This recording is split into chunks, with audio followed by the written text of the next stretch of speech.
छोटा मोगैम्बो कहते हैं उनको कुछ लोग। मैं उनको भी कहूंगा कुछ मुस्कुराओ यार। मैं जानता हूं आप टेंशन में हो, प्रदेश समझ नहीं रहा, बहुत झूठ बोल बोल के यहां तक पहुंच गए। अब क्या करें? इन्होंने वादा किया था कि किसान के घर 5 साल बिजली नहीं आएगी, बिल नहीं आएगा बिजली का। अब मीटर लगे। मैं चेतावनी देना चाह रहा हूं, आपकी उसकी तैयारी क्या है? अब स्मार्ट मीटर लगाए जाएंगे, प्रीपेड बिजली की व्यवस्था होगी। पहले आप बिजली के लिए पैसा जमा करोगे, उसके बाद बिजली मिलेगी। यहाँ की जिम्मेदार मोहतरमा ने इतना विकास की बात यहाँ खोली, उनकी पोल भी खोली, सरकारी अस्पतालों की बात की। उनके पति जेल में बिजनौर में है, बहुत साथी हैं, उनकी हिम्मत को मैं दाद देता हूं। उन्होंने जो बात कही बिल्कुल सही कही। सरकारी अस्पतालों में कोई व्यवस्था नहीं है। सरकारी स्कूलों की हालत है कि सारी संपत्तियों को ये सरकार बेचने को तैयार है। हजारों सरकारी स्कूलों को बेचने या उनको निजीकरण में निजी हाथों में सौंपने की तैयारी होगी सरकार।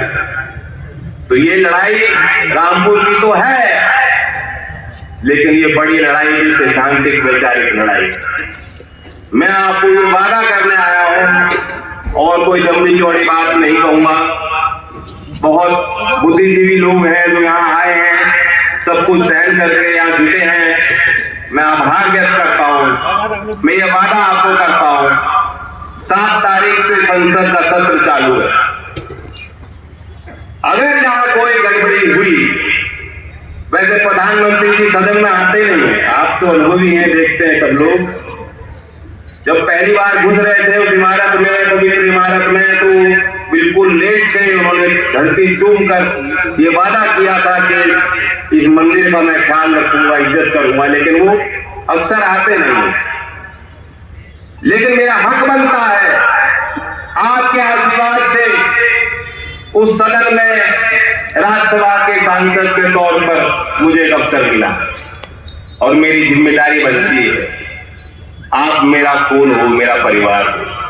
अगर आपके साथ कोई अत्याचार और अन्याय होगा 5 तारीख में, तो वे गूंज वहां दिल्ली के उस सदन में उठेगी।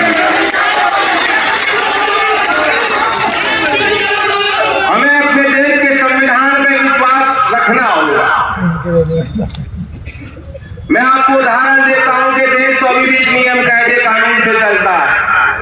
जब आजम खान साहब को न जाने क्यों घेरा गया और रामपुर को, इनको नहीं मैं तो कहूंगा रामपुर के पीछे हाथ धोके पड़ गए हैं आप लोग।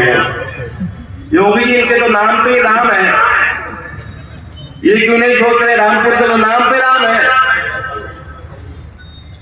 लेकिन खैर घेरने की तैयारी है। और जब ये सीट खाली कराई गई तो हमने चिट्ठी लिखी, प्रयास किया, आवाज उठाई। पहले तो उन्होंने आनाकानी की कि नहीं नियम नहीं है, 2 साल के ऊपर की सजा होती है तब सदस्यता जाती है। लेकिन विधानसभा अध्यक्ष ने मुझे चिट्ठी लिखी और बताया कि नहीं, उनकी सदस्यता तो गई।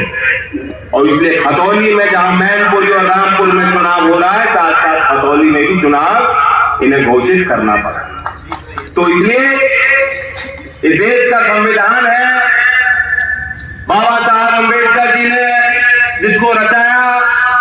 इस देश में आजादियां हैं जो हर नागरिक का हक बनती है, जिसके लिए देश के स्वतंत्रता सेनानियों ने लाखों कुर्बानियां दी।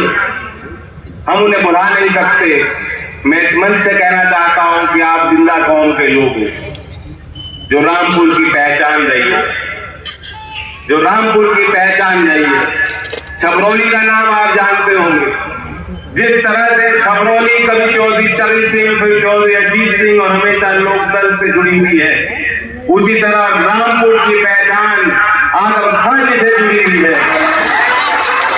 और 5 तारीख में काबिल यहाँ के जो प्रत्याशी हैं आसिफ राजा साहब, जिन्होंने इतने प्यार से आपको समझाया, मैंने कभी किसी उम्मीदवार को ऐसी तकलीफ देते नहीं सुना। की गवाही है, यही गवाही है कि किस तरह से सरकार घेरना चाह रही है। और जैसी बताता है कि मैं ये करूंगा, ये क्षेत्र का मिजाज है, ये मेरा इतिहास है, ये मेरा आपको वादा है। पहली बार मैंने सुना कि प्रत्याशी खड़े होकर चुनाव आयोग के नियम आपको बताना, ये उनकी मजबूरी है। चिंता मत कीजिए, आप तो पहले ही हाथ उठाकर वादा कर चुके हो, और एक बार वादा करने के बाद कोई वादा रामपुर का निवासी तोड़ता नहीं है। तो एक एक वोट समाजवादी पार्टी के चुनाव चिन्ह साइकिल पर 5 तारीख पे आप वोट देके गठबंधन को मजबूत बनाए। ये समझ लीजिएगा कि चौधरी जय सिंह मुझे चौधरी अजीत सिंह जी की स्मृति में आप वोट देंगे।